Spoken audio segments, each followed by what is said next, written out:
The Spanish announce table. It is Pro Wrestling's Best Podcast. Tim and Tom here. Kenny hanging out between us. That way, I always forget which way I've got us turned, so that way I think it looks right when I pull up. Or maybe it's wrong. I don't know. The Jeff Jarrett shirt that I'm wearing. Why am I wearing a Jeff Jarrett shirt? I certainly don't really particularly want to be wearing a Jeff Jarrett shirt, but I think we've agreed that the punishment, at least until further notice, for losing predictions, pay-per-view predictions, which we have to do today, is both wearing the shirt on the next show, and I think I just instituted a new policy, and on the next pick show, right? I like that. That's a good idea. Yeah. Right. Here's the other thing, too, is now that it seems as if AEW pay-per-views are going to be ramping up, more chance for that shirt to hot potato. Now, obviously it won't, it'll stay with you, but the prospect of it hot potatoing has increased. We've done this before. I lose the first one and then never lose again. I don't know if that's true. Yeah. I don't know if we can, I don't know. I don't know if that's gonna stay the same anymore, you say. We shall see. We do have predictions coming up because AEW Full Gear. The gear is in full, Tom. Full Gear coming up this Saturday, November 18th, live on pay-per-view or your Fight TVs or whatever you want to do there, right? However you get your AEW stuff. We're going to predict the matches, and we'll play our fun game of predictions, and we'll talk about why I look so good in a Jeff Jarrett shirt that Tom won't look as good in when he wears it next week. Well, because I won't wear it. Because you won't wear it. Oh, because I'll wear it. Oh, yes, okay. Yeah. I see what you're saying. All right. I tell you what, though, if you're going to wear it, I swear to you, I'm going to wear this around while I do, chores around the property here. I'm going to sweat it up, and I'm going to leave it in the back seat of the car. Just must it up real good for you and drop it off. I'll bring it right to your front door. Well, that's nice. I appreciate that aspect of it. Yeah. But you won't be having to come out. You could come here to my front door, by all means, hang out. But you don't need to bring the shirt. Yeah. Hey, so we got a fun night. Speaking of AEW upcoming Full Gear, one programming note, if you didn't catch it on last night's Dynamite and you are a big fan of AEW like we are, remember that Friday night, AEW Collision will come to you 7 to 9 p.m. in the one true time zone, Arrowhead time, Mahomes o'clock. And then Rampage will be on at its normal time of 9 to 10. So you're getting 3 hours Friday night before the pay-per-view on Saturday night, which we all know is 7.5 hours. So a lot of AEW coming up. Feels weird. I get, you already taped one of them, so why not show it, right? It's Oh, Rampage is live too? Rampage is live as well? Yeah. Oh, I thought it was the one they taped. They were going to show it as well. Right. With the Collision or whatever. I got you. I think because I'm looking at their website, you can get tickets and it says AEW Collision / Rampage. So I believe it's 3 live hours of AEW programming. All right. Collision Age or whatever the fuck we're going to call Collision Age. All right. Collision Age. Cage. All right. Oh, it's Cage. It's That's what Cage. They like Cage over Cage. there. They like cages over there. More on that. Hey, Tom, we're going to talk all about that, but we're also going to talk about AEW Dynamite. Normally, we would do a trip back in time, see a little what happened on this day. Real honest, too busy today. Didn't have time to whip it up. So we've got enough with our picks with an AEW Dynamite review to give you a solid show here.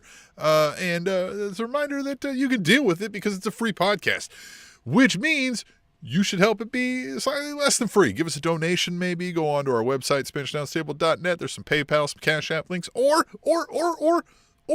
you could buy a T-shirt. You could also use that, SpanishAnnounceTable.net. Find the link up there. It says buy our T-shirt. It'll take you to Pro Wrestling Tees and get a Spanish Announce Table shirt, of which I'm not wearing because I'm wearing a Jeff Jarrett shirt, which you could also get at Pro Wrestling Tees. I would suggest getting ours. Get both. If you like Jeff Jarrett that much, get both. Or play along. If you mess up the picks with us or with Tim, you could wear it on the next thing and send us a pick. How about that? That'd be fun. Yeah, so there's all kinds of ways you can support us. Or you can just tell your friend, parentheses S, right? Maybe some of you have two. Maybe some of you have two. We don't. What? That's why we're here trying to talk to you because we want you to be our wrestling friend. So if you're live watching us now, which at least 50,000 people at least, I think, maybe are watching us live. Probably That's what I at see least here. that much. Yeah. Yeah. I don't know why that's a dollar sign in front of it with a build. Anyway, so Tom, let's talk about some wrestling. We had AEW, or is anything interesting going on in Tom's life that we need to address? Like, do you have to, address the crowd? Do you have to No Germany tell us trip. any secrets no, that you've been hiding? Yeah, no Germany trip. Done with radiation. Done with chemo. Got an MRI to check if it's grown or shrank. Fingers crossed next there. week. Yeah, so we'll see what happens. But yeah, nothing going on. How about you? No, same here. Yeah, nothing too crazy. Just living the life and watching the wrestling, right? To take my mind off of living the life when need be, right? Most particularly the AEW Dynamite. So, Tom, I'm excited to talk about that. It's the go-home show, right? Before we make our predictions for AEW Full Gear, we had to watch the go-home show. If I'm being real honest, as far as go-home shows go, is it kind of... Well, now that I said that programming note, the true go home show is tomorrow night. So that's the interesting part is we're doing this. There could be more matches and stuff because let's talk about the first match and a match that from the fallout of this, I think we're going to see at the pay-per-view, although it's not been announced. But let's kick it off with last night's AEW's Dynamite. Geez, all the shows I'm saying here. It started off with Orange Cassidy and Hook taking on the Blackpool Combat Club consisting of Wheeler Yuta and John Moxley. And before they could even get into the ring, they're fighting on the outside. And we get them knocking, dagging, how's your father? Chaos. And then they get in the ring. I like this match. Tim, what did you think about it? I like the match. Again, as far as action goes and believability, like all of these folks, believability with Orange Cassidy, but you know what I mean? The rest of them with what's going on, like you always enjoy what's going on. They're very good at what they do. They know how to kind of keep the crowd engaged. So all of that was going well. What most stuck out to me as an oddball thing is I love that Taz is allowed to just sell into the fact that, like, that's his kid out there, right? And he doesn't give a shit about remaining neutral in this. Like, he's like, no, I tell you what, he's going to fuck him up. He's like, yeah, look at him like that. In trouble now, he's going to kick him in the balls. Well, what I liked about it is because, AEW's roster is still so young as far as matchups. Like, there's still a ton of matchups we have never seen. And one of them just hit me right in the face with John Moxley and Hook. Those two have never even been in the same ring together before this. And here they are. Moxley giving it to Hook, but Hook also getting some suplexes in on John Moxley. I thought that was cool. Obviously, it's always fun when Yuta and Orange Cassidy kind of revisit the, hey, I trained you how to wrestle. Why did you leave me kind of dynamic that they have to their relationship or feud, I guess you could say. And then when Moxley and Orange Cassidy are mixing it up, I mean, that's what we're paying the money to see this pay-per-view for because it's going to be fun. So the end of the match here, we see Orange Cassidy get the orange punch on John Moxley, but Moxley doesn't necessarily no sell the punch, but he more so does like well, I'm tougher than what you brought. Like he acknowledged the fact like that fucking hurt, but then he does I have the wherewithal to overcome that punch. And you see Orange Cassidy, like the life leave his body and he just is perplexed and dumbfounded. Moxley then takes Orange Cassidy out. Yuta then gets the safety belt pin, I guess is what they're calling it. And Yuta pins Hook, which we rarely see a Hook loss clean. So what'd you think about the ending here? A lot to take in there, right? Yeah, Moxley's never sold as the guy who is unfazed, right? He's the guy who it's never enough, right? Like, so that was weird, right? It's never the, like, you can hit me as hard as you want, I'm not going down. It's the, you can knock me down, I'm not down for the 3. You know what I mean? Like, it ain't done, right? Like, you ain't got me yet, right? Like, you have to kill me before that happens. So that was an oddball one. And then, the Hook getting rolled up, which, again, the thing that stuck out to me most honestly, and again, we do this podcast, so that's why it's on the mind here, is we got to do something with the Hook. We keep calling him the cold-hearted, handsome devil. There's no cold-heartedness going on. He's wearing jack-o'-lantern trunks, which, look, he can pull them off way cooler than I did last weekend, but, you know... Well, what I will say is what I think is going to happen on the pay-per-view is I think we're going to get Yuta versus Hook. Now that might be on the kickoff show, or it might be a filler match because we know how Tony Khan loves your 16 plus match card. But I think that's where we're going. The interesting thing there is Yuta isn't necessarily known as the promo king that's going to bring out, layers to a story. However, he's also the guy that's like, oh, you think you're tough? Do you know what I go through every day? Danielson puts me in the little bell lock for breakfast. Like, that's what I start with. And then Moxley busts my teeth for lunch. And then Claudio uppercuts me for dinner. Like, that's what I have to go through. So fuck you, Hook. You ain't that fucking good. So we'll see if that brings out a different aspect of Hook, because past feuds with Hook have always been, hey, Hook, you're not that cool. You're not that good. This feels more like oh, you thought you had it hard because Taz is your dad? Fuck you. Like I'm tougher than you. It's more of like a puffing my chest out more than this guy ain't that good. It's a different dynamic. Yeah. So maybe that brings something out of Hook. I guess I'm just not really concerned with who's the gruffier badass between Hook and Wheeler Yuta. You know what I mean? Like I need more. Well, they're gonna, yeah. But I guess challenging Hook's toughness is the aspect that I'm interested in, because on one hand, Hook could be like, yeah, all right, cool. You got Claudio, Moxley, and Danielson as your mentors that are beating the shit out of you. He's like, he could say this. He could be like, I grew up in the Red Hook section of Brooklyn, New York with Taz as my dad, where I had to watch Sabu damn near kill him 3 times a week. Like that was my Saturday morning cartoons. A couple things about Hook that I think that we need to, again, cement and establish more. One, I think what has got Hook over is Hook's cool demeanor and his approach to things. So that needs to be hammered a little more, right? The competency of his skill set in the ring is noted, right? Like we sell him as like, hey, he's got it, right? Like, so I picture more D. Malenko-esque in that, like, you ain't touching him because he grew up in a on an MMA floor, like you close to Stu Hart-esque with Taz here, probably taking him down and damn near molesting him, stretching him around on the goddamn floor down here, right? Showing him here's how you get out of everything. So like that's cool, but we have yet to at least establish this thing that like he's street fight tough, right? Which again comes into the cold-hearted, handsome devil stuff, right? I need a guy who's got some street coolness, right? Is doing stuff maybe your mom is telling you, Don't be hanging around with that kid type of stuff. And let's get him a little more. I mean, he's got swagger. I don't want to say a little more swagger, but a little more, I don't know, a little more detail to this character. Yeah, open up the character here. That's what it is you've done enough with what you've done. Now we need to see the next chapter and what Hook is. And that's what I mean. Like, I don't like, so if he beats Wheeler Yuta here, which, I mean, he should, again, if this is a match and, if this becomes a match, Tom and I will make sure we cement our picks on the side. But let's say it is, I would say Hook would have to win that. But I just, again, like, if it's just because, like, all right, we proved Hook's tough, I mean, I guess I thought we already established that.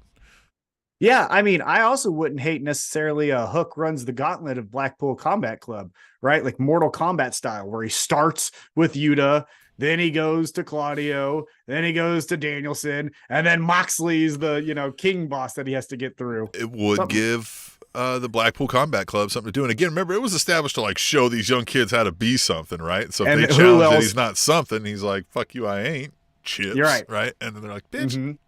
Chips out of and then Blackpool Combat Club, after the whole gauntlet that he runs, could be like, all right, you're ready. And he's like, I'm not joining you. I beat all of you. Why? Could be something like that. That'd be fun. All right, so let's keep it moving. Right, like in the back of catering. All right, let's keep it moving. So after that match, we get into what was probably the most fun on the show. Made me put my phone down and I watched it twice. And that is the face-to-face confrontation. Oh my God. I watched this Swerve 4 times. Strickland and Hangman Adam Page. Now, the caveat here is there is a no contact clause. If they were to fight, the match would be off and they would be suspended for the rest of the year. So I like that. That gives it stakes of like, you just can't ignore this. We really have consequences to these actions. We're to establish this is unpaid, right? As we're to believe in kayfabe, you get paid for your fights, right? You have a base thing or whatever, but like your bulk of your money comes from winning these goddamn matches, right? Winning titles right. and winning some matches, selling some merch, but like you got to win these matches. Yeah, and if you're not prize fighter, fighting, well, yeah, and if you're not no fighting, prize. you're not making money. Yeah. Right. So out comes Prince Nana and Swerve Strickland first. They're walking out, doing it. Have you noticed he's adding the jumping more when he like jumps into a circle? I like that. That's good. So we get them coming out. If you're not watching us on the YouTube live, you podcast listeners, you're missing someone. You're missing the Jeff Jarrett shirt. You're missing my white guy dancing, my middle-aged white guy dancing, nonetheless, which is always the best. You're missing all of that, you podcast listeners. And believe me, we love you, you podcast listeners. But live every week, exactly 17-ish Thursday nights. You should watch this. But anyway, yeah, Tom, back into this thing. This thing was so cool.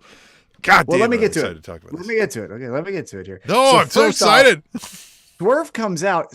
First observation I had is he looked strung out. His eyes were really darkened around like the pupils and the Swerve's mental game, right? Something's up. Swerve's been having some late nights. Is that partying or is he, something on the mind? What's up with Swerve? Well, Hangman then comes out next, and there they are. They're standing in the ring together. And Tony Schiavone has the mic. Swerve Strickland just grabs it out of his hand and then brings it to his mouth to start his promo. And then Hangman takes it out of his hand. And here we go, Tim. We get Hangman going scorched earth on Swerve Strickland. And boy, did he play the hits. We got the "you're fired from WWE, your fiance left you, your kids left you, you're using the embassy. Guess what? Prince Nana is actually using you. And then we get all the other fun details about this. What did you think? Obviously, you're very excited to talk about this, of the promo battle between Hangman and Swerve. Again, you can't do this with every feud because it ruins it, but pulling out you guys aren't legally allowed to touch each other, right? Not only is the match off, you're fired or whatever, right? Or you're sued, right? All that kind of shit. And I hope these guys stay rivals forever, right? Whatever happens here, right? We'll make our predictions, so stay tuned for that. But just the animosity that feels so real in the room with these two, right? And Hangman is selling this, and Swerve, like you said, being given the right act of everything that sucks about him as a human being, and he's taking great offense to it, right? Like he's selling this as like, you motherfucker, I will murder this guy. You know what I mean? But like, I can't, because I can't touch you, right? And the line of the year with him talking about Nana, and he was like, he's using you, right? He's making money.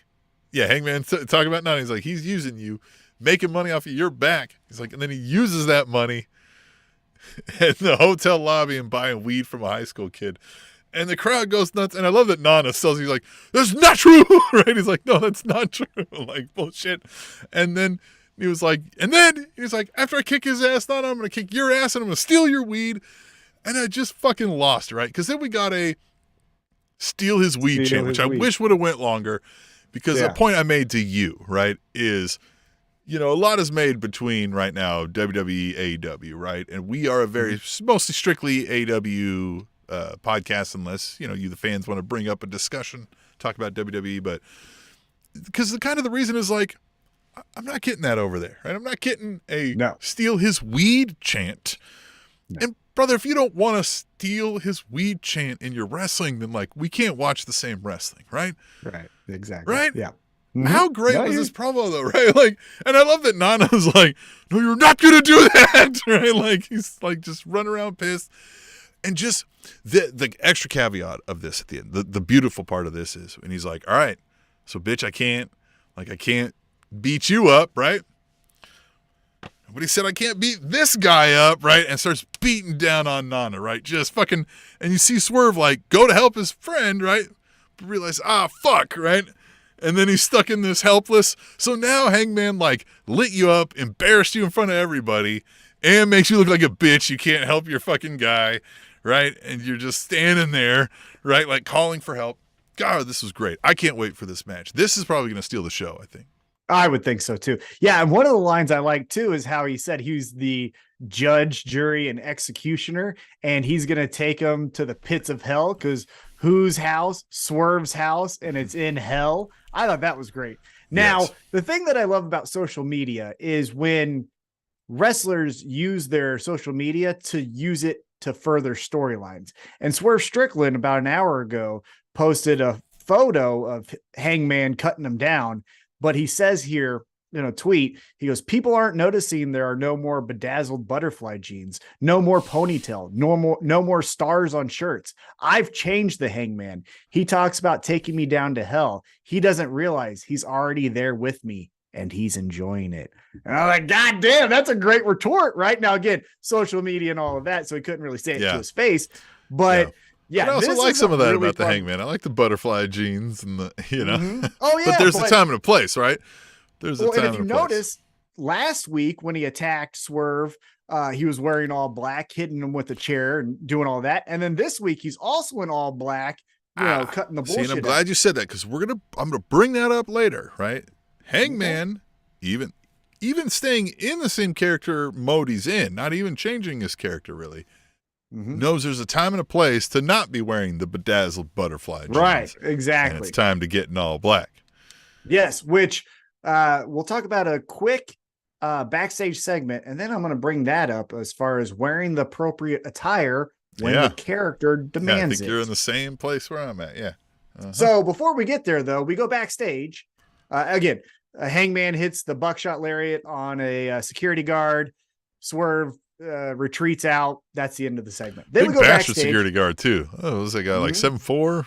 Yeah, maybe. Fucking 290. Who can tell? I don't think anymore. Yeah, I don't know if we can tell height anymore. But we go backstage and it's Roderick Strong and the Kingdom. And Strong wants to call Cole.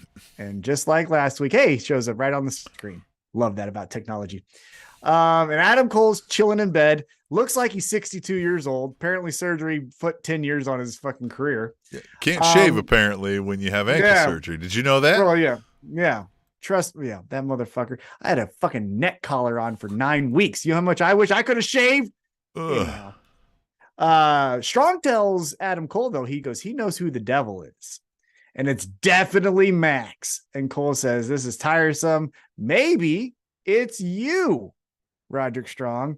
And Strong says, nah, not on his life. Max is the devil. And then Adam Cole hangs up. Now, I did not catch this in real time, but I did send you the video afterwards. But Roderick Strong says he is referring to MJF, but he points at Adam Cole and says, and he's the devil. And you could take it in real time as, well, he's referring to MJF because that's who he's talking about. But if you just take that video and show the nonverbals with the words, is right to Adam Cole. And that's a big theory that Adam Cole might be the devil. So what did you think about this quick segment? I love this storyline. I love the who is the devil storyline, right? I love a who done it, not when it's just forced, right? Like there's a lot of angles. And this one's great because there's so many angles that like, if any angle makes it entirely different, right? Makes it an entirely different plot, right? So, I didn't know, like I watched the show after you sent me that segment, right? So I already kind of seen that. So yeah, I'm not really sure where we're going. All signs right now lead to the easiest answer and the most, storyline fitting answer is Adam Cole. Right. And so like law of averages, my data mine is telling me like if I'm betting, you would go with Adam Cole. But I feel like because that's the easiest, right? Pro wrestling tells me what's coming here. Where are we going? But sometimes the easiest is the right answer, right? You know what I mean? Because one thing that WWE has been a victim of, WCW was definitely a victim of, even sometimes ECW, was they try to outthink you. They try to say, well, actually, Rikishi did it for The Rock. And it's like, what the fuck was what? That makes no goddamn sense. You know what I mean? This is the beauty of pro wrestling. And pro wrestling lost its way for a while after the Attitude Era. And it's because how great Austin McMahon was and how great the NWO were. Like two of the top 5 storylines of all time. I think you even did that one of your top 5s, right? it just everything became authority versus, people's champion, right? Yep. Mm-hmm. And God, you can't force that, right? And man, we did for decades. Mm-hmm. This kind of stuff, right? Who done it? Who are you with me? It's backstabbing stuff. It's the soap opera stuff that we seemingly got away from, right? It's who's helping who, strange bedfellows, right? Like who's got a goal that they're willing to stab somebody in the back for, right? Like this kind of stuff is excellent, and I love it. I just love it. Yeah, I don't care where we go at this point now, as long as it delivers something impactful, right? Right. That's the thing, though, is I just don't want Tony Khan or whoever the decision makers are, Bryan Danielson or whatever it may be, to be going, oh, well, you know what the crowd expects? They expect, I'm making this up, they expect Roderick Strong. So you know who it's going to be? It's going to be Ryan Nemeth. And you're like, what? Ryan Nemeth? Why the fuck is it him? It's going to be like, Hornswoggle. Yeah, well, I mean, that's the tried and true for WWE doesn't know what to do, and let's end this shit. It's always Hornswoggle. Yeah, we'll watch it be Hornswoggle here. That'd be funny. He's sitting on someone's shoulders. Hey, is he well respected by all AEW fans? Just throwing that out there. Is he, quote unquote, would Tony Khan think he's well respected by all AEW fans? Well, there was an announcement. There was an announcement that there's going to be a signing at Full Gear of the newest talent acquisition. So we'll get into that when we get to our picks. Do a fun little bonus pick. It's hard. But let's get into that pin I put into our topic earlier, and let's get back to it. Next up, we have a rivalry as old as time. Red versus blue. We have Sky Blue versus Red Velvet. And here, where, as you had mentioned, with Hangman, he knows when it's appropriate to wear butterflies on the jeans, and he knows when it's appropriate to wear all black. And you got Sky Blue here with the crazy eye makeup and the Scooby-Doo gear. What in the flying? Yeah, because the demeanor is fine, right? She's selling that fine. Like slow, creepy walk, like focused, but like almost like begrudgingly so, right? Like, all right, I guess I have to murder this person now. Well, it feels like all that's fine. It feels to me that the character is slowly transforming, which is a natural progression. It wasn't just got mist in my eyes, now I'm spooky. It was which is great. It's like I wink at the top of the entrance. Well, now I don't really wink as much. Right. I used to jump on but now So I love which is that great. Part, but it's time to get rid of this. The only thing I changed there is then like it's fitting, right? She's, like I said, kind of almost out of it. I want to bring up Festus, right? But kind of like in a dark way, right? Like there's a haze becoming over her, right? And so that means no gear.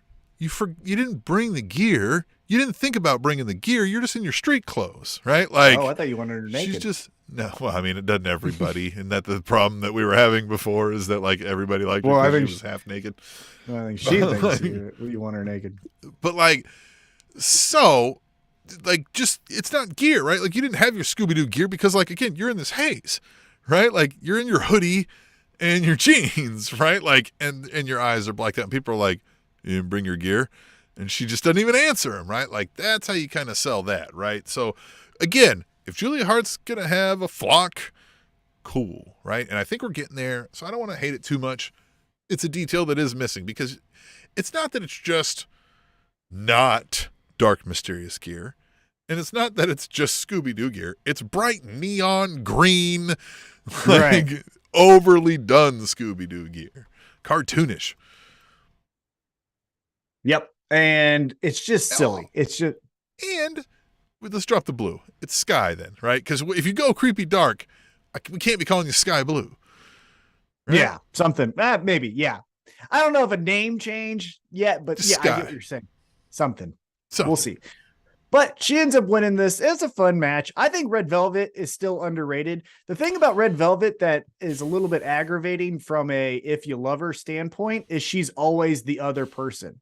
So if you recall, Jade Cargill's first match was a tag team match when it was Jade and Shaq versus Red Velvet because she was filling in for Brandy Rhodes, who was pregnant, and Cody Rhodes.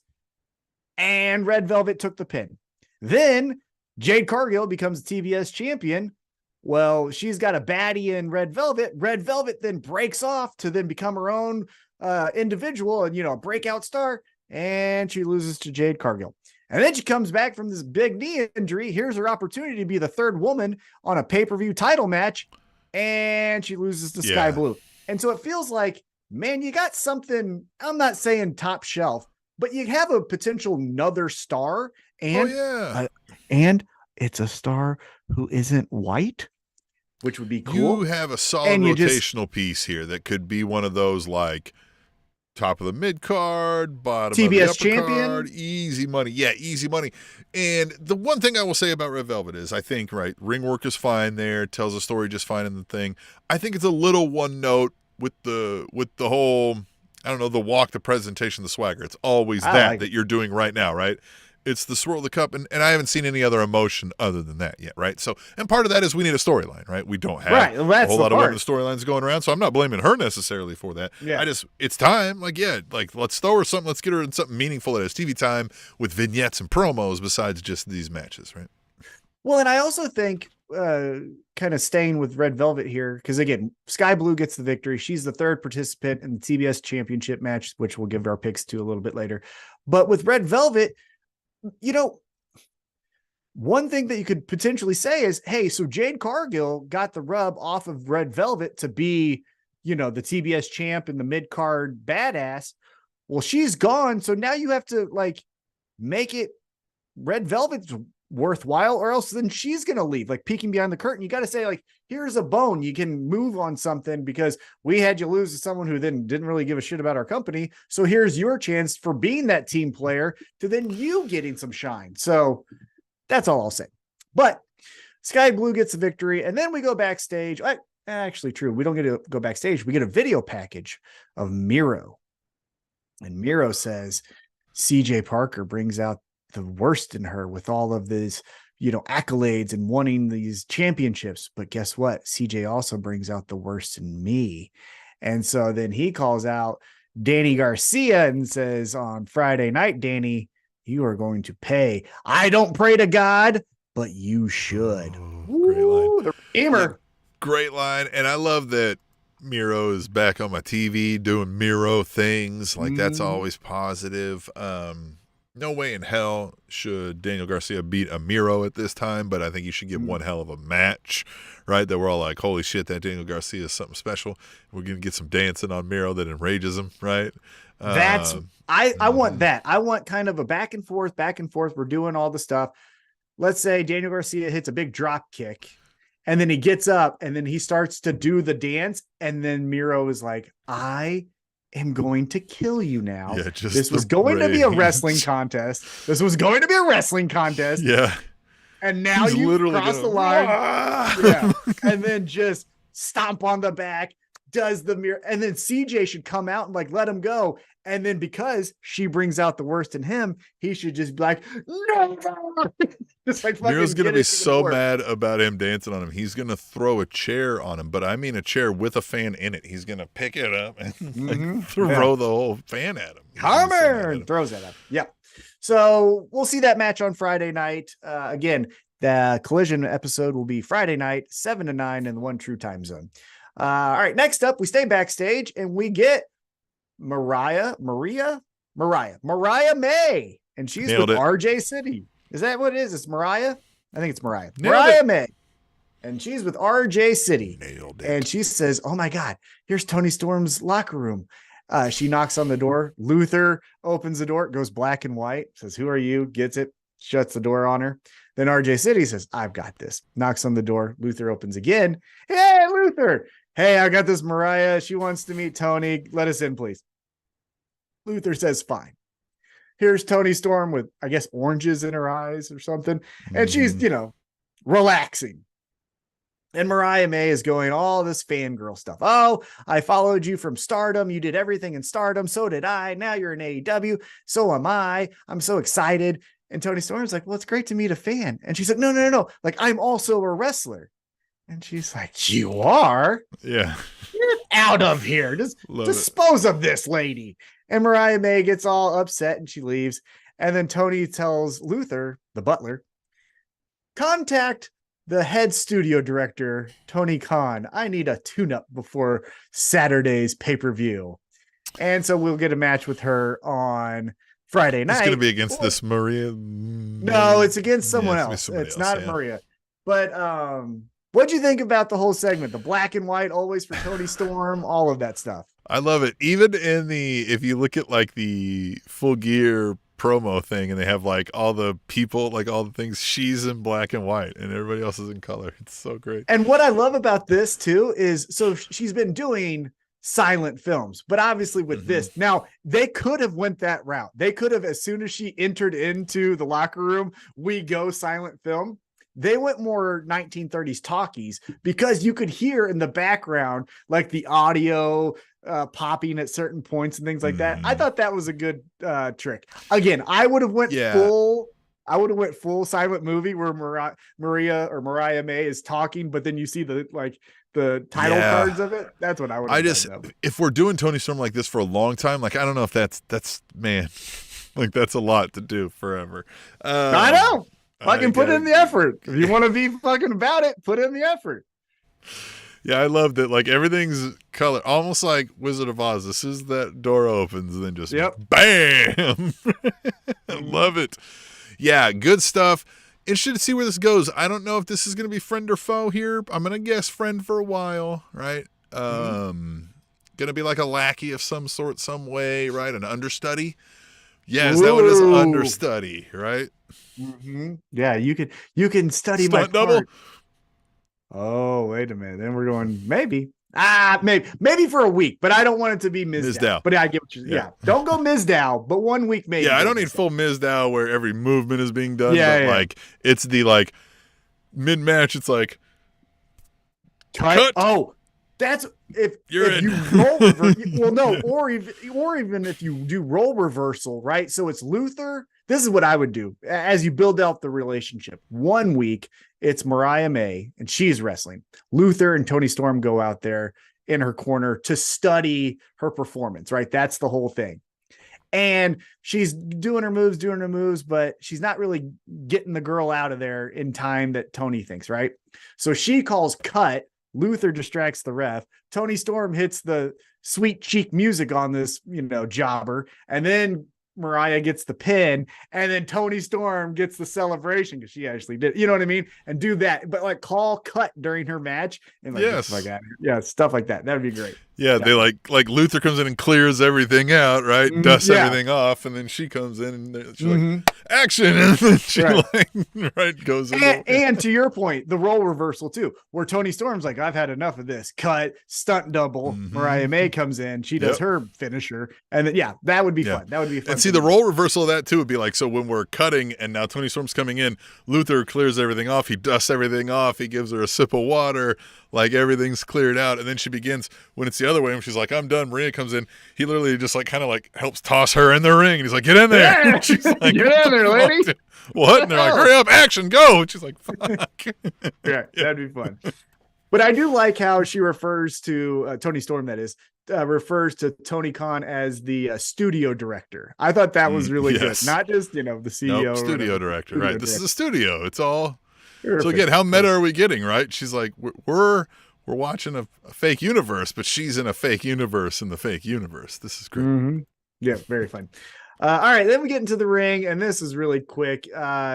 I think the highlight of this next match between Samoa Joe and a guy was the walkaway spot where Samoa Joe walks away from this guy, and the guy midair is like, what are you doing? You fucker. Yeah. And he lands face first too. He's a motherfucker. That was great. Great job, because like forever they're gonna be like, I know this guy, and they're gonna be like, that's the guy who did the thing. Yeah, it was funny. Very funny. Good stuff. Joe obviously gets the victory here. Then he gets on the microphone and he essentially says, hey, MJF, I'll still be your friend, but know that your time is running out. You don't have this offer long standing. This is coming up sooner rather than later. And then he says, Joe is inevitable. And that's it. It's fun. Right. Yeah, Samoa Joe is inevitable. Joe's tied into the MJF storyline, and the MJF storyline is very heavily sauced with this. Who is the devil? And I wish we could go back in time. In the first attack, we didn't show the devil full body, right? Because we've already cut out Samoa Joe as an option of the devil because we're like, well, Samoa Joe was 3 times the size of the devil that we saw, right? It's not to say it has to be that, but people will say something if it's like Samoa Joe is the devil, right? Which I don't think, based on what we've seen so far, Samoa Joe's just out to get his, right? He doesn't have a sinister plot. He's a gun for hire if you need him. He's like, you got problems with this devil character. If you need me to fuck that guy up, hey, that'll make it easier to get my shot, then let's do it. So, yeah, interesting to see where, like, again, this felt like spinning the wheels with Joe here, but, like, fine. It still feels, I guess we'll talk about it now. I'll talk about when I bring up who we think the devil we do picks? Because, okay, all right. Yeah, because I think it'd be fun just to do a bonus pick of who do we think the new signing is, and then who do we think the devil is, right? But with that being said, we move on. Let me get back to the thing here.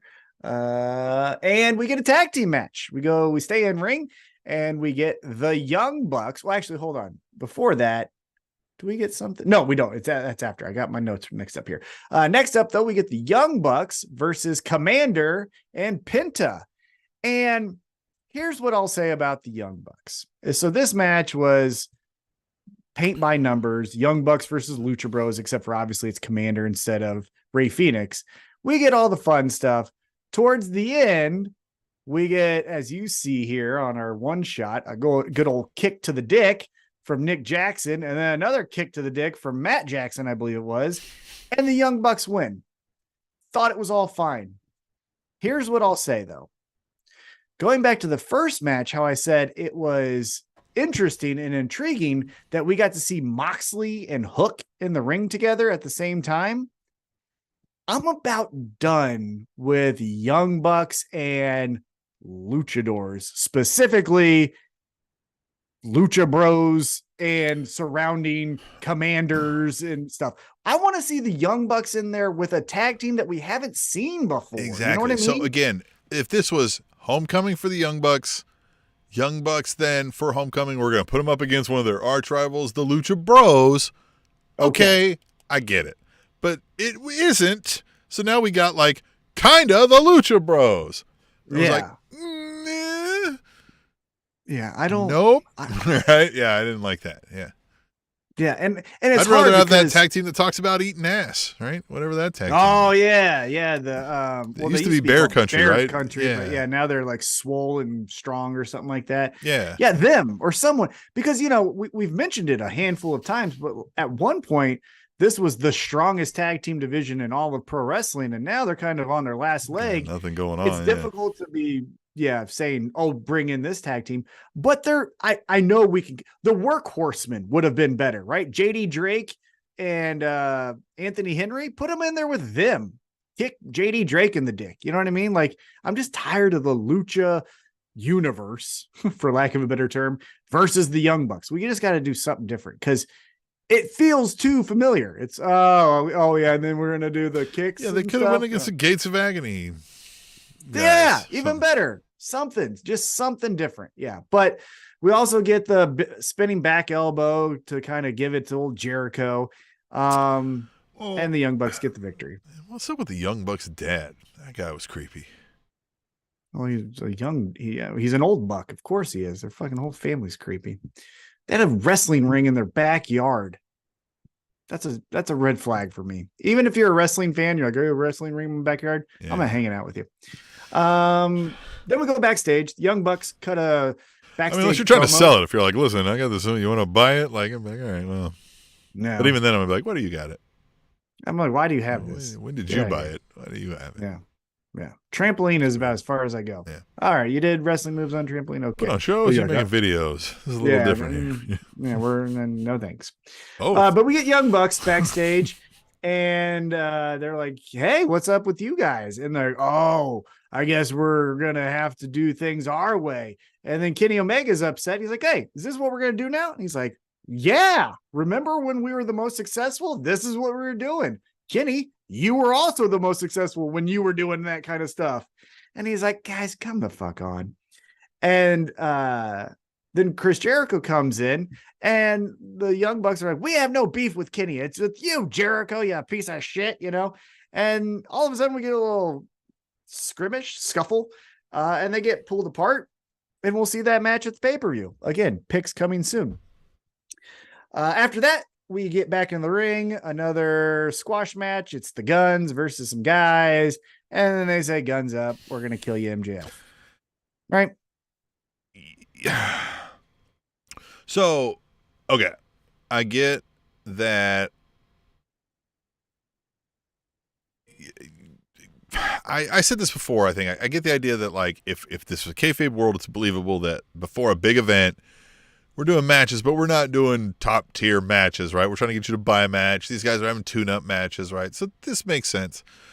But, man, a 30-second squash match is really aggressively annoying. Like, why even put this in here? They could just beat somebody up in the back for the same effect. To a certain extent. I do like, because one thing that we've talked about, especially when Kenny Omega was champion and he would have these matches against like Sonny Kiss, for example. Yeah.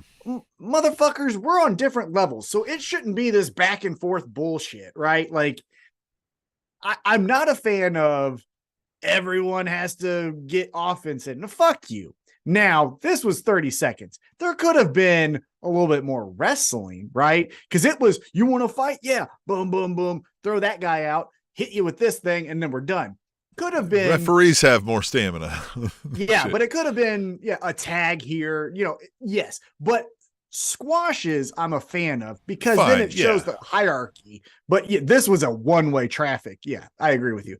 And also they're just MJF, we're gonna get you. Okay, cool. Yeah, I don't like. Yeah, man, these guys. I mean, again, I wrote here. I'm not supposed to like them, but yes. But. Well, I don't like them because I don't like them. That's X-Pac heat. It's not like. But I wrote here. This could have been an email. That's what I wrote about the segment. And then after that, Wardlow gets a video package, and he says, "MJF, I saw fear in your eyes, and your time is running out. And here's what I'll say to you, Wardlow. I think there's a reason why you're beating up people in a video package instead of having wrestling matches. And it's because, my friend, you ain't it. You ain't it, dog. And you're not going to be it with this." So I noticed at the end of his thing, he mentioned the devil a couple times. And at the end of his little video package, the devil flashed after he mentioned, like, your problem's not going to be with the devil or whatever, right? Like discrediting the devil, this flash of him. So I threw at you. I was like, have we discussed the idea that Wardlow is the devil? Well, he said the devil's going to be his bitch. So that was what made me kind of said, nah, but maybe.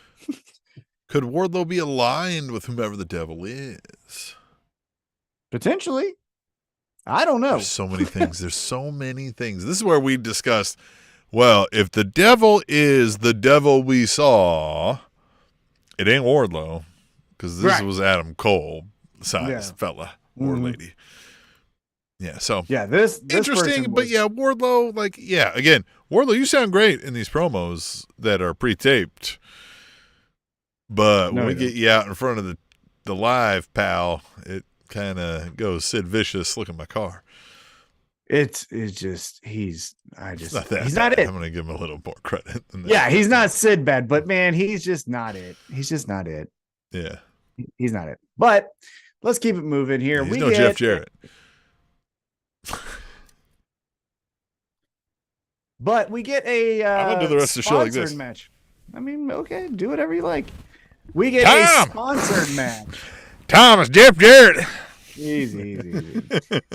But next up, we get a sponsored match. It's the family. What are we calling them? Are they the family? Are they the Don Callis family? Oh, the Don Callis family. Yeah. Mm-hmm. What are we calling them? Don Callis family. Yep, okay. We got the Don Callis family. Powerhouse Hobbs, Takeshita, Kyle Fletcher, and then on loan from the embassy, Brian Cage.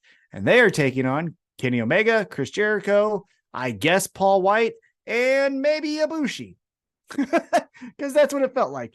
And this was fun. I will say that. It felt fun. Paul White did a choke slam and then did a fun spot on the car, and we never saw him again. Good, because he can barely walk. What is the name of this thing? Like a Ninja Gaiden or something? What is the thing? It's a video game. I have no idea. And it's called like something. What the fuck is? Man, I'm not hip anymore. All right, so Tom. Yeah, this was fine. I mean, they had their spots, right? Like they all got in their fun things. Well, Ibushi on a bicycle was funny. I thought Ibushi on a bicycle and hitting people, that was fun. But what was like earlier in the night, I think we missed the old Jericho and Cruz segment walking like they were fucking Reservoir Dogs or Evolution or some shit walking into the goddamn thing was interesting. I don't know what that was all about. Yeah, I mean, this was fine. Again, yeah. Again, this didn't sell me on like anything for the pay-per-view necessarily, right? Like it was just kind of like, all right, that was fun. Well, so it was fun. A couple thoughts I had. One, everyone got to do their thing. I thought two, Powerhouse Hobbs kind of looked the best out of everyone because they had to duct tape him, still V-triggering him and all that. And he's taking out Paul White. He's taking out everyone. Literally affixed to the fucking ropes and still so like, I will kill this motherfucker. Yeah, he looked the best out of everyone here. Here's another thing that I'll say. I've been told since forever, it feels like, that Ibushi's the best pro wrestler in the world, if not top 3. And I'm going to tell you, every time he's been in AEW, he looks like Matt Hardy moving out there. I don't know. Again, maybe I'm missing it. Maybe his best years were in 2018 or something. Maybe lost in translation is a personality that everybody loves this guy that we don't get. Right? Well, and it's just, he looks fragile. He looks like he's got his feet in the mud. It's not impressive. I haven't seen anything that's impressive. And here's where, speaking about, hey, let's do something to make you buy the pay-per-view. I thought this was the perfect spot for the Young Bucks to come out and say, oh, Jericho, you want to talk shit to us backstage? Super kicks to you. You take the pin. Now on Saturday, Jericho and Omega are going to be pissed at the Young Bucks and we get a little bit more juice. That's what I would have done. But yeah, we just get a layup with the good guys winning. And that was it. So there you go. Yeah, interesting. Again, it kind of, it made both of their actions made this storyline fall flat for me this week. Mm-hmm. Both the Jericho stuff that he did, the Young Bucks stuff they did, I'm just kind of like, it was fine in its own merit, but it was not really about each other, right? And it was the go-home show for this fight. So, like, why are you guys fighting other people and not really interacting much? Mm-hmm. I agree. Yeah, so that's that. And now we get to our main event, Angle, because obviously that was the main event, but this is a closing promo segment. And MJF walks out. And he's our scumbag. And he talks about how he got to the mountaintop, the air is thin, and people want him to quit, but he ain't quitting. And if you think that some adversity and everyone coming for him is going to make him quit, well, you got another thing coming, because he is going to overcome the odds. Yay! And then one thing that I thought was interesting is he basically alludes to the fact that the devil may be someone from his past, because he apologizes to the Acclaim for having them get caught in the crosshairs. He apologized before to Adam Cole, even though Adam Cole just jumped and couldn't land right, but he still got hurt because he was out there to support MJF, right? So he's like, sorry for, you all getting in the crosshairs of whatever this is that's coming after me. And I know that I've done a lot of wrong and those things are coming back to get me, which makes you think that the devil is maybe someone he's aware of. Like maybe he knows, but doesn't want to tell us because he's not 100% sure. But this may be someone from Create a Pro or someone from MLW days or something like that. So that was interesting. Go ahead. It's Hornswoggle. I mean, if that's your pick, we'll write it down. So I'm writing it down right now. It's all right. Well, good. There you go. Hornswoggle. So then after his promo, Jay White comes out and he's like, here's your title, bitch. Da, da, da, da, da. And then he kind of really gives him some truth serum here, right? He says, you know, you're not a good guy. We all know you're not a good guy. You said you're the devil. And what did the devil do? The biggest trick is to prove that he never existed. You know, he's all this stuff. And MJF's like, you motherfucker, you're just mean mugging him. And then Jay White's like, and if you ain't down with all of this that I said about your dumbass, I got 2 words for you. And you think it's going to be guns up. But he says, get him. And here comes the gangbang. And they're bop, bop, bop. And MJF is getting over on him. And then he loses his composure because he's pumped up. And then that's when old Rock Hard hits him with his dick or whatever he does. And then they're beating up MJF. And then we stand over MJF. And there you go. That's the visual. The gangbang gang stands over MJF. End of show. That was your AEW Dynamite. They gangbanged him. And what'd you think? What'd you think of this ending segment? What'd you think of Dynamite as a whole? We have predictions coming up. It's fun. It is fun, and we're about to get into it. But the end of this just, it kind of solidified for me who I think is going to win the match. But what we do about the devil is the question that still lingers. And I don't want to beleaguer it too much here right now because we'll save that for our predictions, right? But that's what I was left going like, okay, I think I know who wins this match, but so here we go. And who is the devil? Yeah, so let's transition to our picks. But before we actually get into the card, I will ask you this. Do you think the payoff of finding out who the devil is paid off at the pay-per-view? I don't necessarily. So the one caveat is MJF said he was going to find out who, right? And does MJF the face not deliver on that, right? Is kind of a question mark, right? Like he's got to find out, right? Or he's kind of a wuss. Now that's if the devil doesn't show, right? But so it's such a good storyline that if we don't have a clear cut plan for what this is, right, and it has to be impactful, then I don't do it now. Because like I'd bide time because I feel like you can bide time with this, right? We can find out more, or we can at least find out more of who isn't, right? We can kind of clue this and lose a person where we're like, well, geez, it's clearly not Samoa Joe. He just got his fucking balls chopped off, right? Or like or whatever Wardlow. it is, right? Or Yeah, it's not Wardlow. Yeah, he got thrown through a window or something. Yeah, somebody's got MJF about to fucking throw him off of something, and the devil saves MJF because it's like it's not your time, right? And then like fuck, and then then he tosses Wardlow off the fucking 14th floor. And we never see Wardlow again, please. So here's the thing that I think before we get into our picks. Here's my hope, I should say. Obviously, not knowing the payoff, I don't want to find out who it is at this pay-per-view because we have another pay-per-view in December. And I know AEW is notorious for a 2-week build, and there you go. And it's an awesome match. Man, wasn't that great? And then we're done, right? But I want something to be the devil does the next monumental thing at Full Gear that then takes you to World's End. And then that is where MJF has to face the devil. I got this. Oh, I got this. Here's how I do it. Okay. MJF does find out who the devil is. We don't.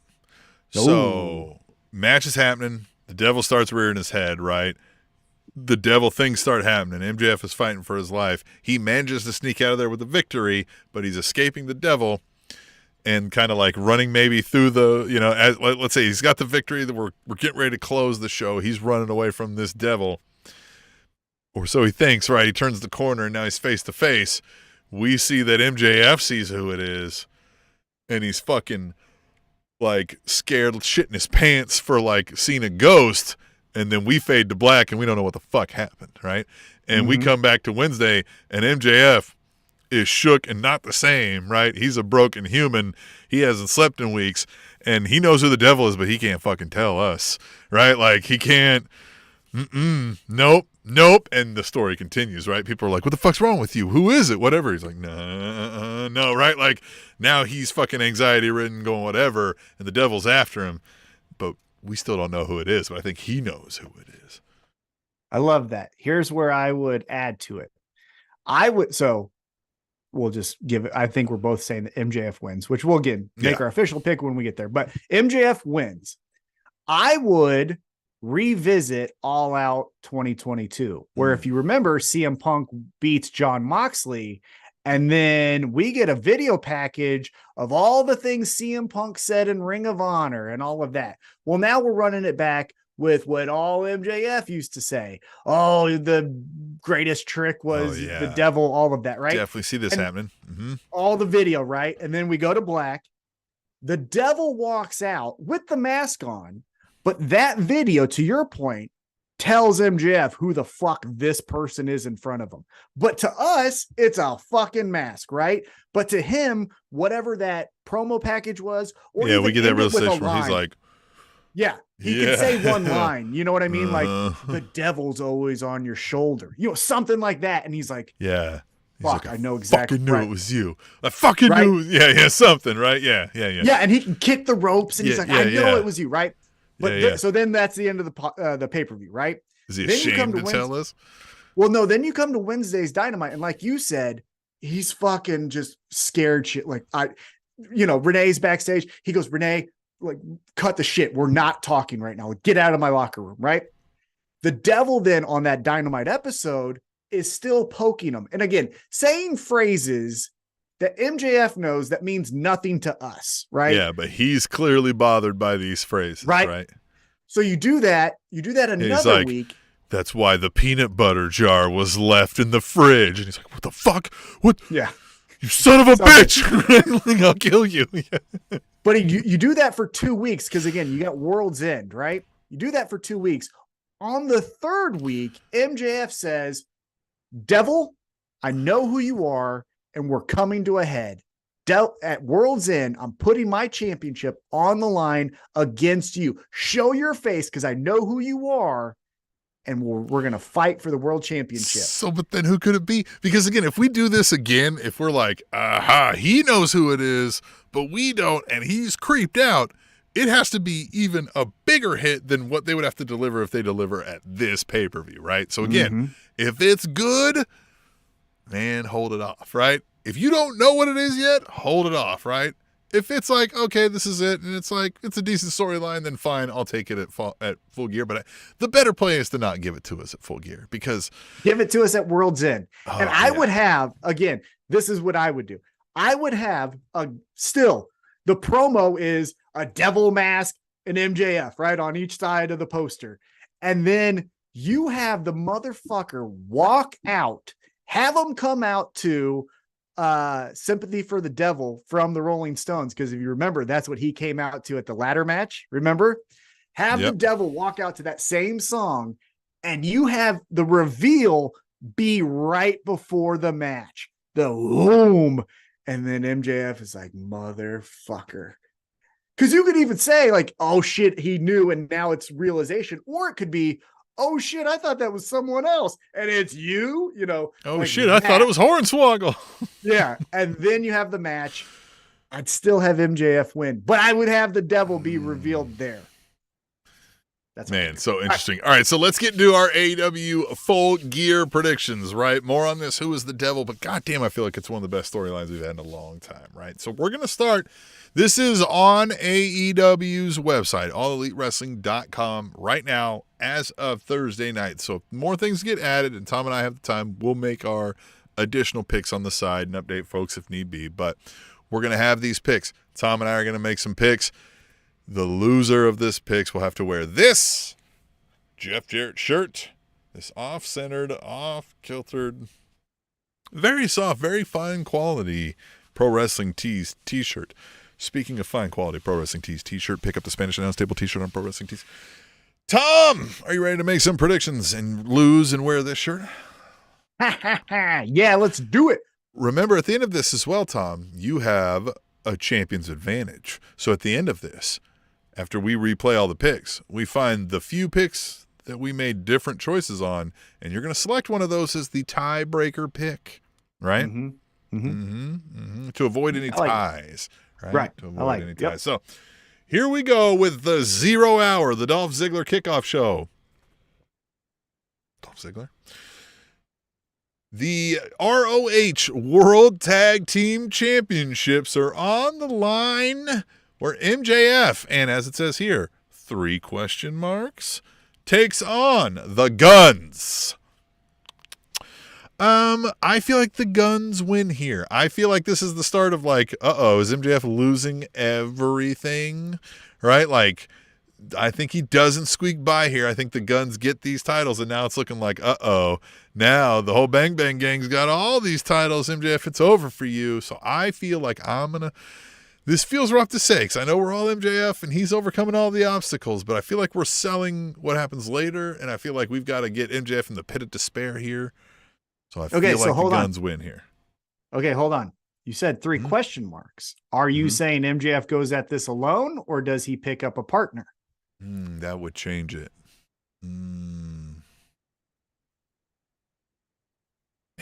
Does he pick up Samoa Joe? Man, I'm going to say no. I'm going to say he tries to go at it alone. Ooh, okay. I mean, he beat the wackos at the last one by himself, so maybe he could do it again.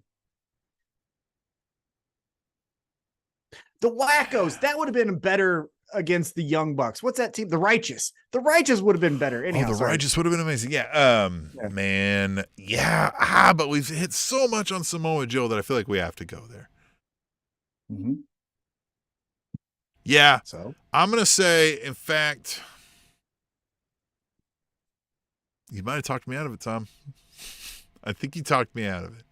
I didn't say anything. I just said, is he picking a partner? I think he's picking up Samoa Joe, and I think they retain these tag team titles. And I think he owes Samoa Joe a world title shot.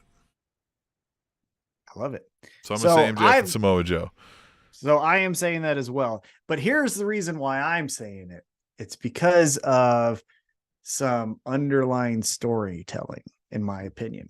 So I feel like these Ring of Honor tag team titles have been a tool used by Adam Cole to wear down MJF. Because if you recall, hey, it's me and you at the pay-per-view. But before that, let's try to get the tag team championships. Okay. Hey, I'm hurt now. Why don't you defend those championships? 2-on-1? Yeah, try it. Okay. Hey, now you defend the championships again. I know who you should pick. Joe. Your pal Joe. You don't trust him, but it'd be fun. If you remember, he was like, hey, you weren't, or no, that was MJF that was going to hit Cole with the ring. Never mind. I had it reversed. Yeah, never mind. But it's this tool, I feel like, that Adam Cole has been using against MJF without MJF even realizing it. So I do think that him and Samoa Joe pick up retain the tag team championships. But the reason is Adam Cole finally convinces him. He's like, please, man, please, I can't be there to help you. I'm stuck here. I'm still in rehab. Good. He's so good. Oh, yeah, he's so good. My ankle's still bad, man. I'll be there if I can. But, like, I promise you, man, look, you're going to owe him this title shot, but you can beat him, man. We'll figure out a plan. Like, but you know it's all, you know you'll beat them. Yeah. Yeah, and I'll come back and we'll be tag champs again, in no time. We'll plan a way. We know how to scheme around Samoa Joe. We've all beat him before. Yeah. Yeah. And so, but it's this tool as we progress weeks over weeks that Adam Cole keeps on. Hey, but you got one more championship run and you defend the titles one more time on Collision or whatever it may be. Right. And so, yeah, I got MJF and Joe winning here because I think the tag titles is going to eventually be the thing that runs MJF into the ground for something later. But that's what my pick is for this one. So what's next, Tim? Fuck guns. Yeah. Fucking shooting blanks. Put the guns down. Anyway. All right. TBS Championship is on the line as Chris Statlander defends against Julia Hart and Sky Blue this is a triple threat. Yes. So is it? I feel I'm going to go ahead and say Julia Hart wins the TBS Championship here. I think the whole couple weeks ago, Sky Blue actually blew missed into Julia's face was just a Mhm. swerve, for lack of a better term. And I think here's where she goes, I'm a minion of the House of Black and Julia Hart. And she helps Julia Hart beat Chris Statlander for the TBS championship. I don't even mind if we get Julia Hart away from House of Black and she's just her own spooky entity and group. You know what I mean? Like, she can be friendly and affiliated with House of Black, but like, I don't need them all meeting together every time, right? Like, Julia Hart and in the women's division can be leading this spooky flock, doing her own thing, and I don't need Malachi Black hanging in the back of every fucking promo. You know what I mean? Yeah, I mean, I wouldn't mind that angle, right? Like a Ravens flock for women. I think that'd be fine. I do like the adjacent thing to where, because then you could almost position her. She's in the House of Black. These other girls aren't. Her flock, maybe. Like, let's do that. Yeah, that's what I'm saying. Yeah, like but she's almost like a Rhea Ripley, where when it's the House of Black decision making time, she's actually the one that's saying, Malachi, go after Ricky Starks or whatever it is. Yeah, but that's what I mean. Like, the House of Black is now not also Sky Blue, right? Like, that's what I mean. Like, she can have her old like minions, but they're not members of the House of Black, if that makes sense. I would prefer that. But yes, I think Julia Hart, TBS championship, Minion 1, and more to follow. Yep, love it. All right. The AEW World Tag Team Championships are on the line, where, geez, we got a lot going on here, right? We got FTR, we got LFI, we got House of Black, and we got Ricky Starks and Big Bill. And I don't think these guys are losing this title yet. So I think Starks and Bill come away through nefarious measures somehow, right? We get a sneaky, ovarian delight. We get a Kansas City punt, or Big Bill finally catches a motherfucker and choke slams him through something, and they come away with these titles still. Starks and Bill. So here's the hard thing. If I'm betting, which this is kind of what we're doing, it's Starks and Big Bill. Mm-hmm. What I think may happen, though, is we get a House of Black title party, and the House of Black get the tag team championships. Julia Hart's her TBS champion, and now the most dominating faction in all of AEW is the House of Black. I feel like there's some legs to this Starks and Bill thing, mostly, if nothing else, to help solidify Ricky Starks as an up-and-coming star. They don't necessarily need the tag team titles, but it helps. Them losing it now doesn't make the team look very formidable. You know what I mean? Right. The way I can see it happening is LFI and House of Black essentially cancel each other out because they're too busy going after each other. That then becomes a faction warfare. And then FTR, by just, being in the mix, is the one who takes the pin. And then we're like, is FTR still got it? Like, we could run with that storyline. And then Big Bill and Ricky Starks just run out with the titles by the skin of their teeth, right? So I'm going to, I don't like that shirt, but I'm doing it. I'm going House of Black. Ooh, House of Black. Going our House of first divergent. We can't say pick. all the same fucking things. God damn it. That's mainly why I said it. If we're doing this too much, my next move is we'll start doing this where the winner gets the first pick, and you can't pick the same thing the winner picked, right? And then we'll like flip flop picks. You know what I mean? How about that one? Or we have to write it down ahead of time and stick with it. Or I like this one. Like, we'll come up with, like, all right, Tom, you get first pick. You're going to look at the matches and you're going to pick one. You're going to be like, I'm picking this one and I'm picking this person. And I default have to take the other person or pick one of the other things, right? And then I get the next pick, right? Like, I'll be like, okay, I'm going to pick the next match, right? Like, so we'll workshop that if we're doing this too many, right? If each time we do this, we only have two different picks, well, then it doesn't help. We'll workshop it out. This is the beauty of watching us live, guys. We workshop this shit live. Next match, Tom. Okay, so you're saying House of Black, I'm saying Starks and Bill. We're going to go to the AEW Women's World Championship is on the line. Hikaru Shida, Toni Storm. Man, everything says put the title on Toni Storm, doesn't it? 1,000,000%. And Hikaru Shida can always lose this and be okay because she's the most like solidified baby face. You know what I mean? She loses this. It's not as if she goes away.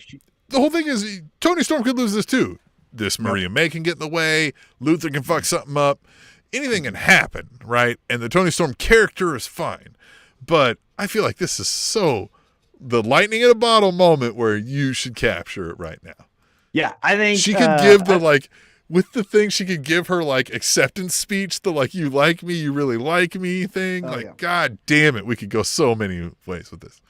Well, and also, looking at all the promotional materials, just as a pro wrestling fan, it's Tony Storm that they're showing, right? They're not showing Hikaru Shida on those little bottom thirds. It's Tony Storm.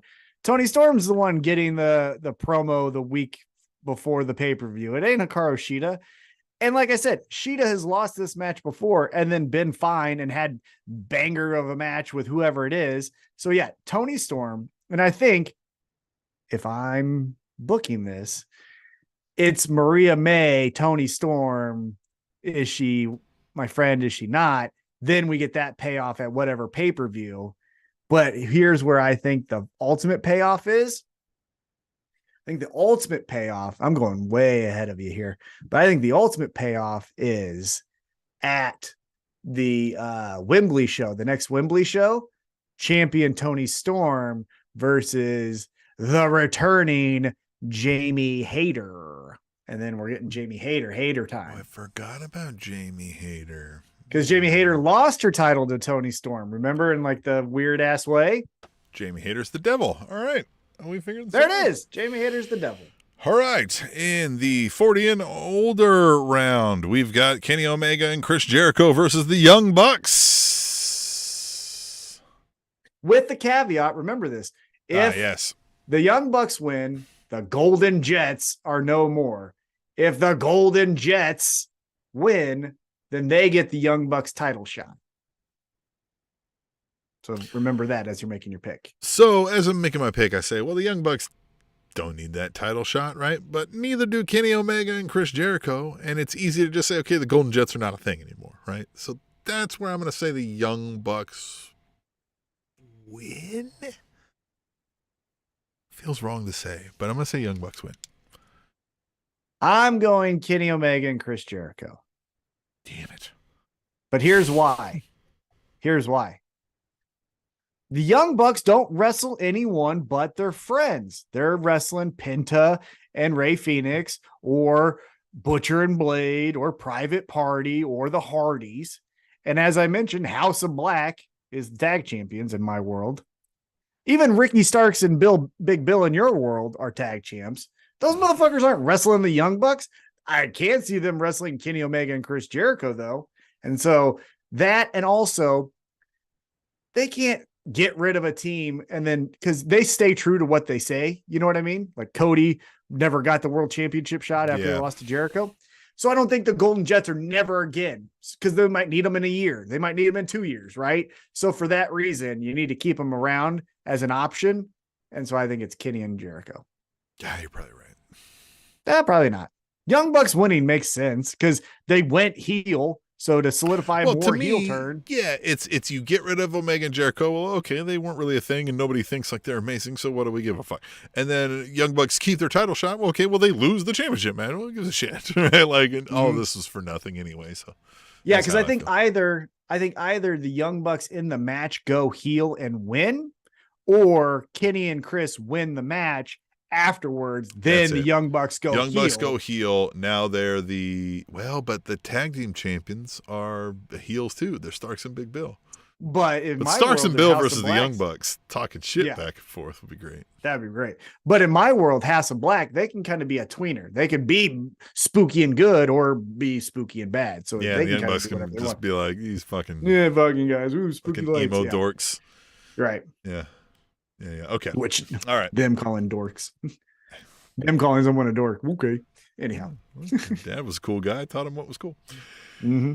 Then we got a trios match.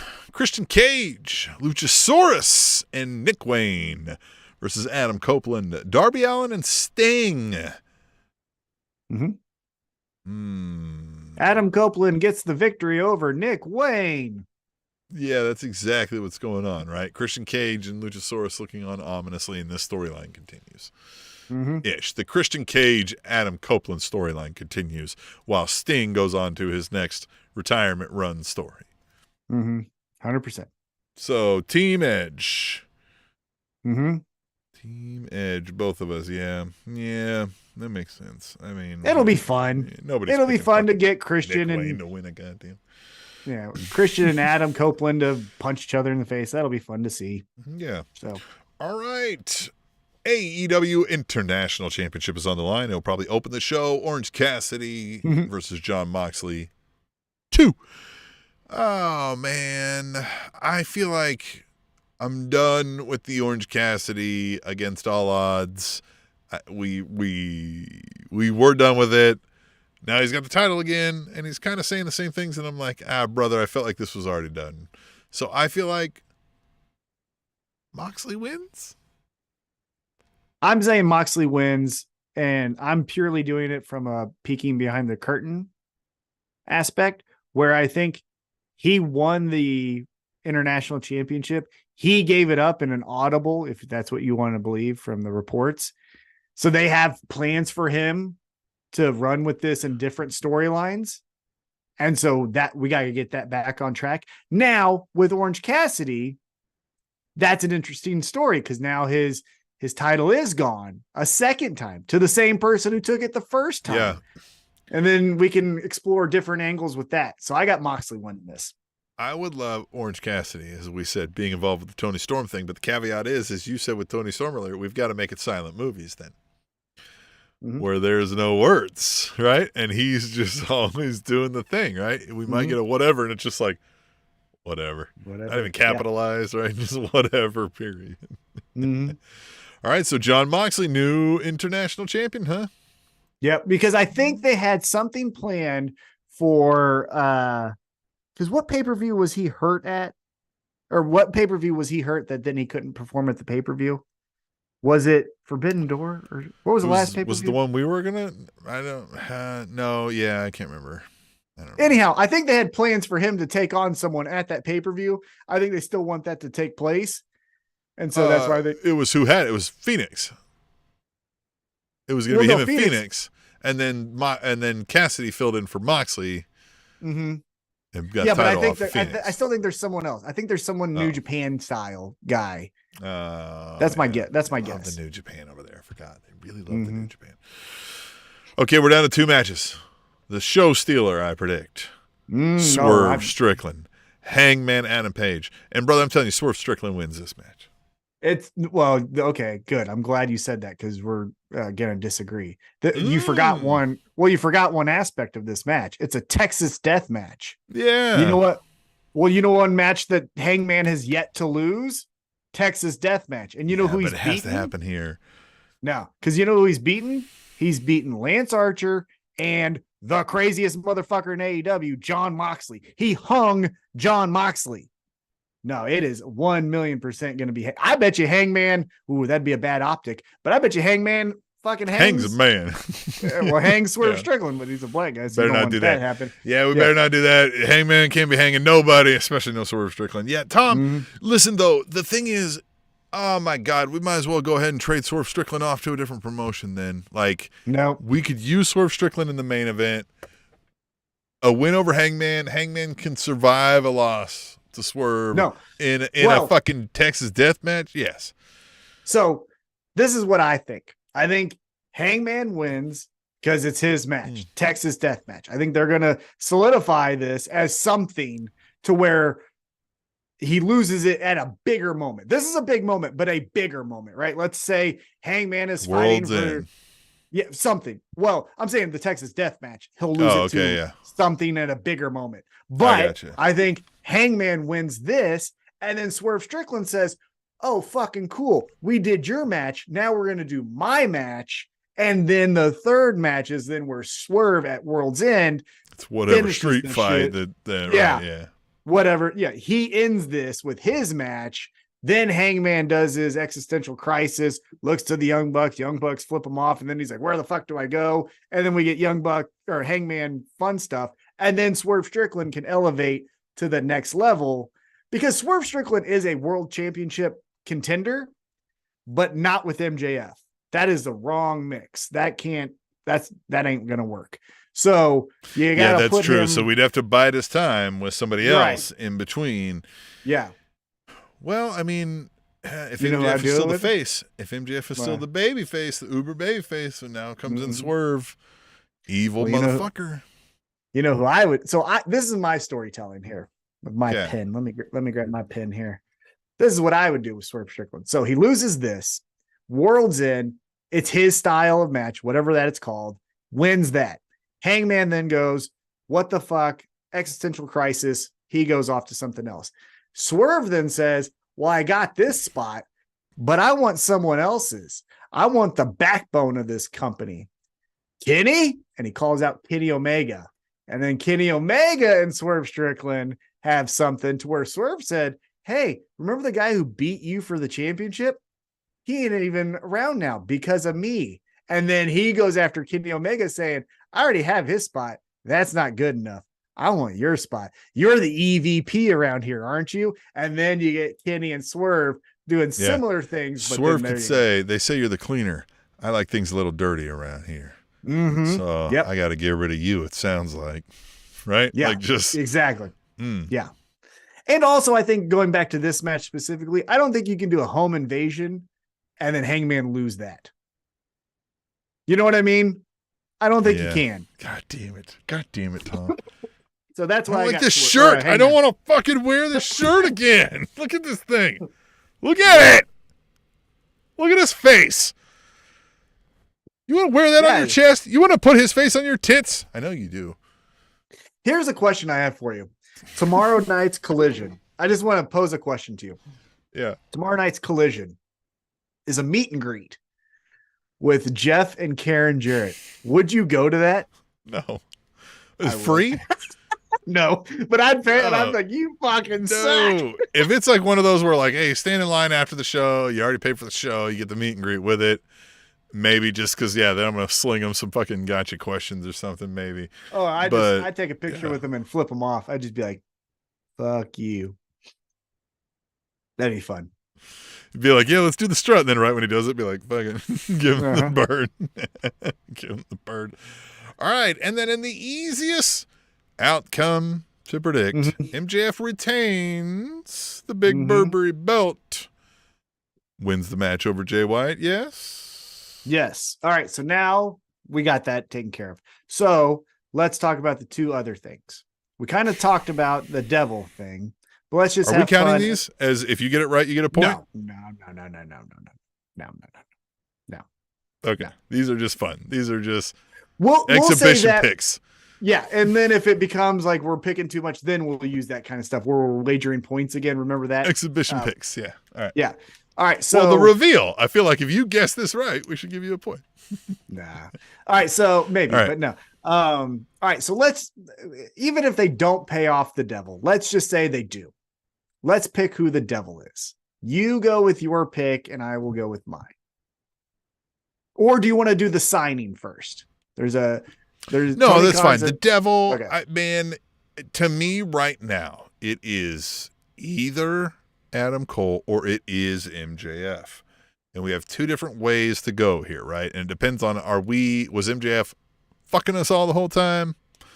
And, he's letting his friends down. And Adam Cole's like, dude, what the fuck? You were the devil? You did fuck him? You couldn't just do it the right way? Like, or whatever, right? And then he's like, fuck you, right? And then we get that. I feel like that's kind of lame, if I'm being honest. So I feel like it's going Adam Cole. I'll be real honest, though. I don't know that Adam Cole leads the devil and whomever that is with him, whether it's the kingdom or whatever. Like, I don't know if that's really going to hit all that well either. But I would say if we get a reveal Saturday, November 18th at the Kia Forum at AEW Full Gear, it's Adam Cole. I agree. I think all points lead to Adam Cole. I think sometimes the obvious answer is the right answer. As I mentioned, I don't think you need to overthink every single thing and try to outsmart the IWC and be like, well, it was actually bleh. I think it's Adam Cole. Here's what I think we get, though. Here's honestly what I think we actually get with the devil.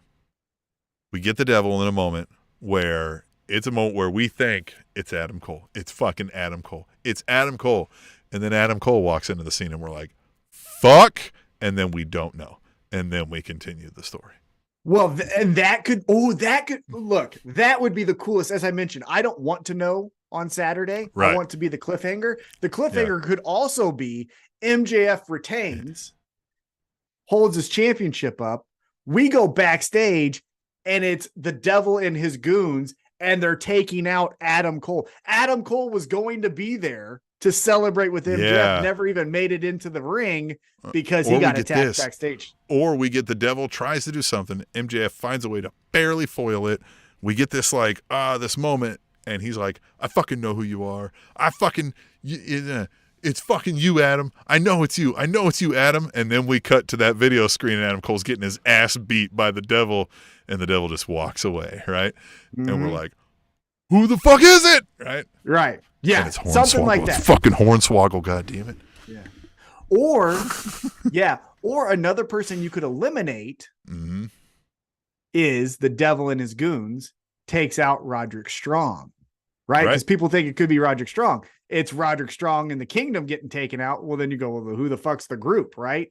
Because that's the other thing that I question is, if we get this reveal, because there have been men attacking the Acclaimed and then attacking Jay White, is it the devil and a group, or is it just the devil and not necessarily like hired guns, but like miscellaneous, like the people don't matter. You know what I mean? It's each week, it's just hooded people that are attacking whoever the devil wants, right? That would be my next question is, are we saying it's the devil and a group, or are we just saying it's the devil? That's 100 to 1 odds, but I'm making you've got to bet 10 G's. Is it CM Punk? No fucking way. No fucking way is it CM Punk. No. I will. Oh God, this is going to be great audio. I will. What's something that I could do here? I will eat paper on this show. I will take 3 notebook pieces of paper and eat it on this show. You might want to consult your physician. No, I'll do it. I'll eat it right there on the podcast. Better than hot chip.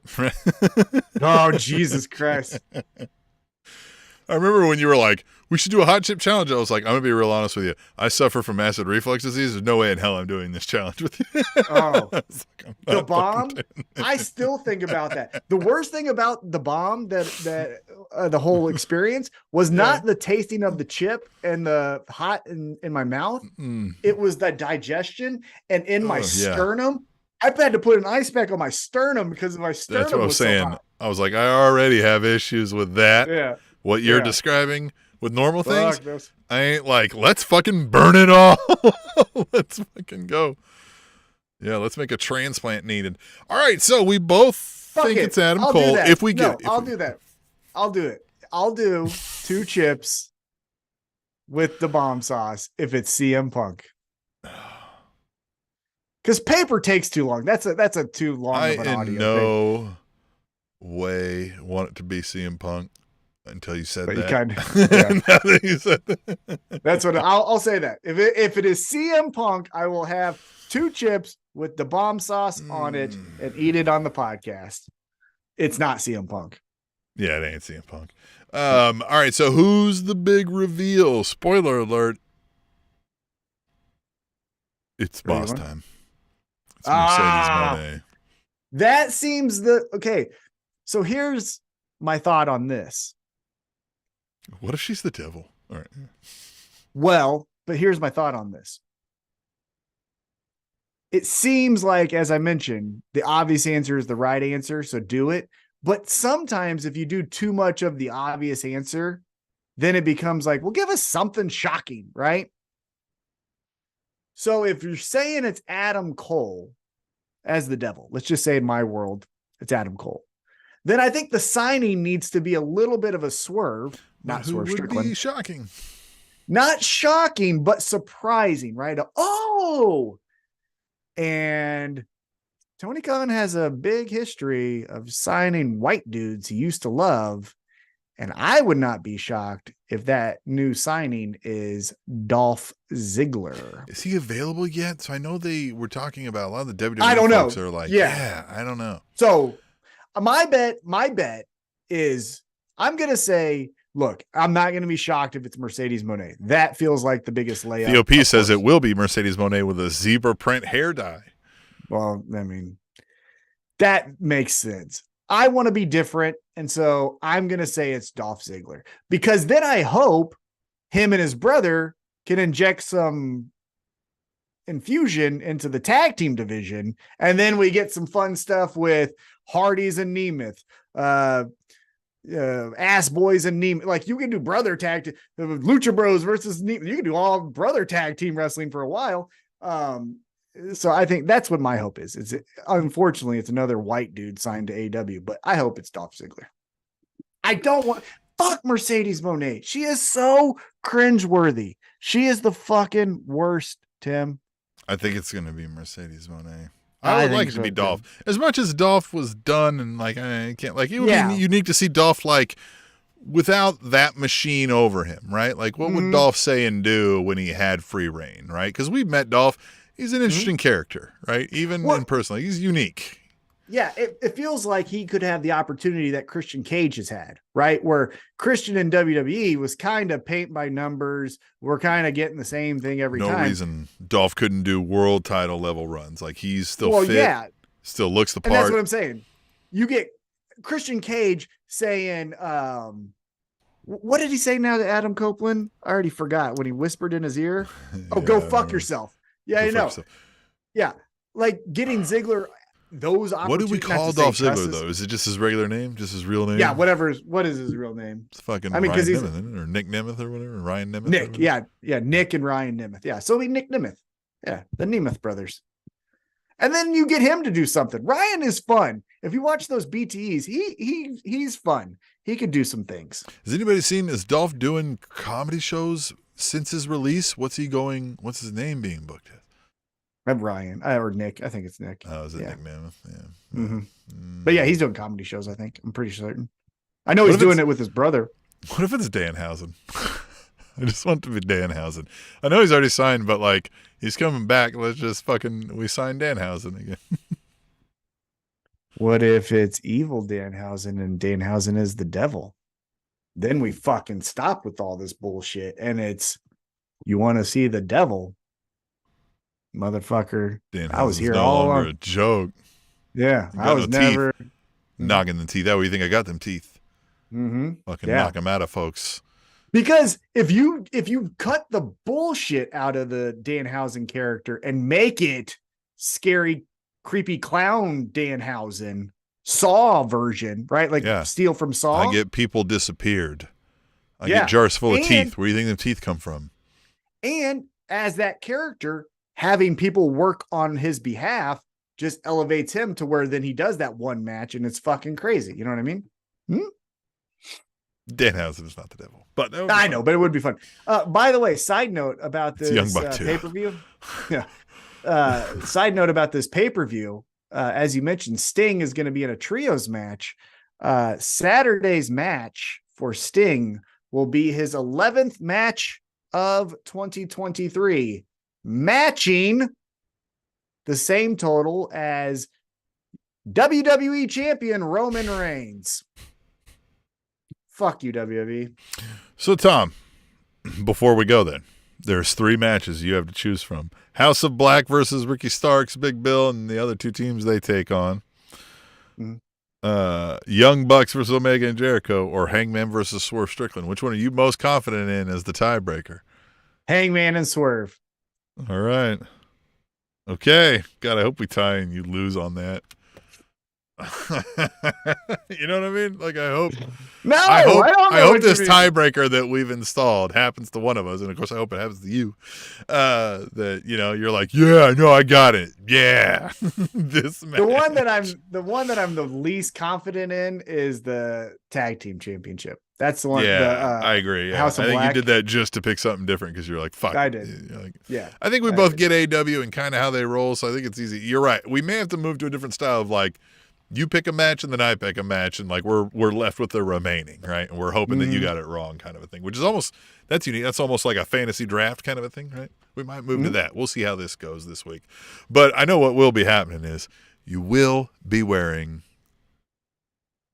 the Jeff Jarrett, the JEFF, JARRETT shirt. Yeah, smelling not good. Even close. Smelling funky. I'm going to spill some stuff on it, too. I'm going to go eat it like a hot dog with some mustard. Well, don't ruin the shirt. I paid for Jesus. it. Yeah.